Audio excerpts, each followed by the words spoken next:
Chaque année, la Cour des comptes satisfait à cette obligation qui nous est imposée par la loi, à savoir venir remettre au chef de l'État les rapports publics annuels qui, je précise, contient les observations faites dans l'année N-1. C'est-à-dire que nous venons de remettre les rapports publics 2023, c'est-à-dire qu'ils portent sur les activités de la Cour au cours de l'année 2022. Nous avons rappelé qu'en 2022, nous avons poursuivi l'activité de jugement des comptes de gestion et nous avons jugé les comptes de 2017 à 2020. Aussi, comme activité juridictionnelle, il y a le jugement des fautes de gestion.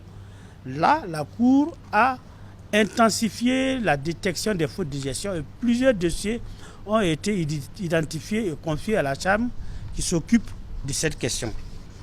Alors, sur l'exécution de la loi des finances, ce que nous appelons le rapport sur l'exécution de la loi des finances, exercice 2022, bien sûr, la Cour a pu faire son rapport et les différents agrégats macroéconomiques ont été relevés dans ces rapports. Nous venons de les transmettre au chef de l'État.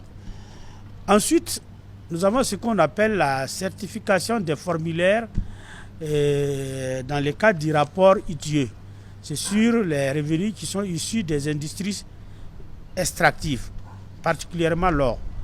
Là aussi, la Cour en 2022 a fait la certification de 137 formulaires qui lui ont été transmis par les différentes entités publiques qui sont chargées de récolter ces revenus.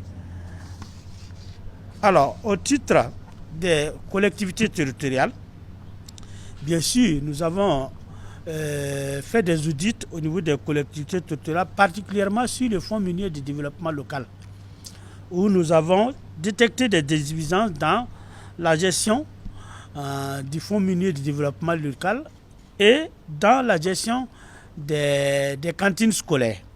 Voilà, nous avons fait des recommandations pour voir dans quelle mesure cela pouvait être amélioré. Vous verrez dans les rapports publics, vous verrez des images qui ont été prises pour montrer comment les cantines scolaires sont gérées au niveau de nos communes. Enfin, nous avons les projets et programmes où nous avons présenté l'audit de 2022 du programme d'aménagement et de valorisation de la Léraba Paval et du PAEA, programme d'approvisionnement en eau et assainissement, qui est un programme financé sur le fonds de la Banque mondiale. Des recommandations ont été faites dans les rapports relativement à chaque audit au contrôle. Puisque quand on fait un audit ou un contrôle, on fait les constats, c'est-à-dire que par rapport à une situation donnée, par rapport à la législation, est-ce que tel que ça se passe, c'est conforme à la loi? Si ce n'est pas conforme à la loi, on dit la Cour recommande soit à l'entité contrôlée ou bien au gouvernement d'avoir à prendre telle et telle mesure pour que les choses puissent fonctionner comme la loi le prévoit.